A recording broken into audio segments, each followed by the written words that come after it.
3, God is the best explanation of objective moral values in the world. If God does not exist, then objective moral values do not exist. By objective values, I mean values which are valid and binding independently of whether anybody believes in them or not. And many theists and atheists alike agree that if God does not exist, then moral values are not objective in this sense. For example, Michael Ruse, a noted philosopher of science, writes, "The position of the modern evolutionist is that morality is a biological adaptation, no less than our hands and feet and teeth. Considered as a rationally justifiable set of claims about an objective something, ethics is illusory. I appreciate that when somebody says, 'Love thy neighbor as thyself,' they think they are referring above and beyond themselves. Nevertheless, such reference is truly without foundation. Morality is just an aid to survival and reproduction, and any deeper meaning is illusory." Like Professor Ruse, I just don't see any reason to think that in the absence of God, the morality evolved by Homo sapiens is objective. On the atheistic view, some actions, say rape, may not be socially advantageous, and so in the course of human development has become taboo.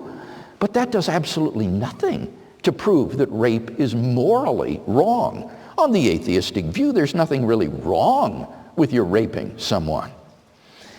But the problem is that objective values do exist, and deep down I think we all know it. There's no more reason to deny the objective reality of moral values than the objective reality of the physical world. Actions like rape, cruelty, and child abuse aren't just socially unacceptable behavior, they're moral abominations.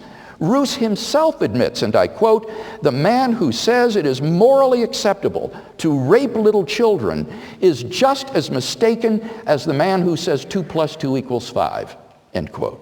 Some things, at least, are really wrong. Similarly, love, equality, and self-sacrifice are really good. Hence, our argument can be summarized as follows. 1, if God does not exist, objective moral values do not exist. 2, but objective values do exist. And therefore it follows logically and inescapably that 3, therefore God exists. Number 4, the historical facts concerning the life, death, and resurrection of Jesus imply God's existence. The historical person, Jesus of Nazareth, was a remarkable individual.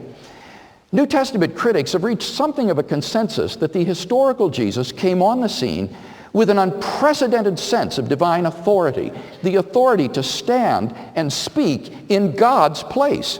He claimed that in himself the kingdom of God had come. And as visible demonstrations of this fact, he carried out a ministry of miracle working and exorcisms. But certainly the supreme confirmation of his claim was his resurrection from the dead. If Jesus really did rise from the dead, then it would seem that we have a divine miracle on our hands and thus evidence for the existence of God. Now, most people would probably think that the resurrection of Jesus is something you just believe in by faith or not. But in fact, there are actually 3 established facts recognized by the majority of New Testament historians today, which I believe are best explained by the resurrection of Jesus. Fact number 1, on the Sunday following his crucifixion, Jesus' tomb was found empty by a group of his women followers.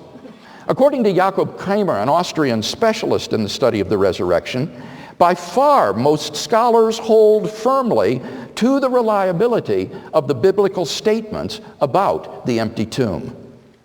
Fact number 2, on separate occasions, different individuals and groups saw appearances of Jesus alive after his death. According to the prominent New Testament critic Gerald Ludemann, it may be taken as historically certain that the disciples had experiences after Jesus' death in which Jesus appeared to them as the risen Christ.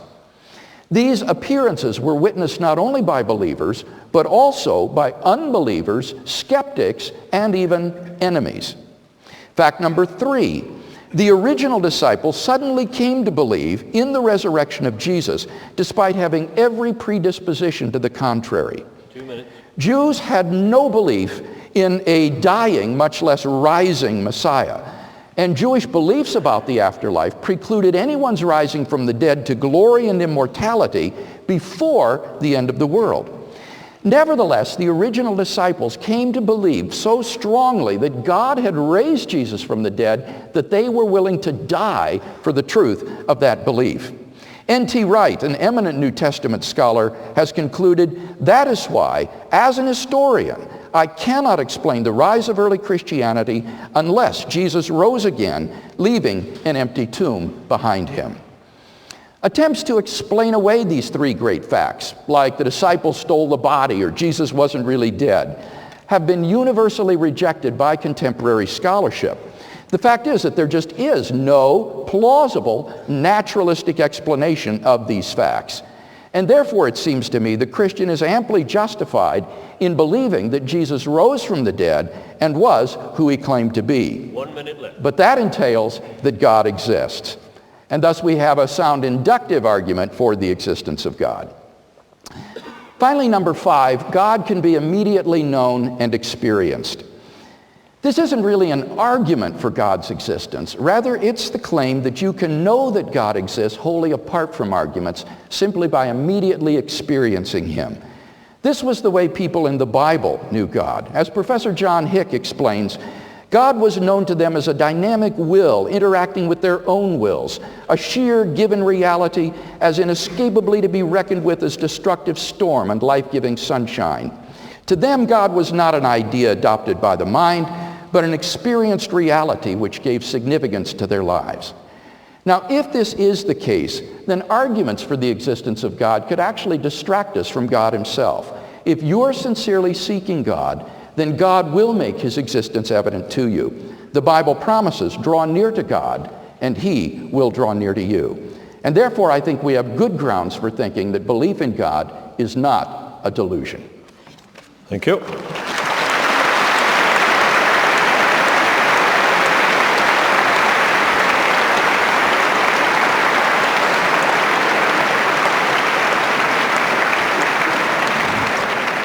Professor Lewis Wolpert, 20 minutes.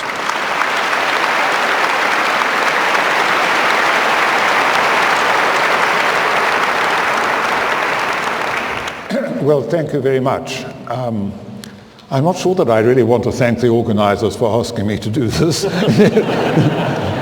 It's quite a complex issue. And let me try and explain to you why.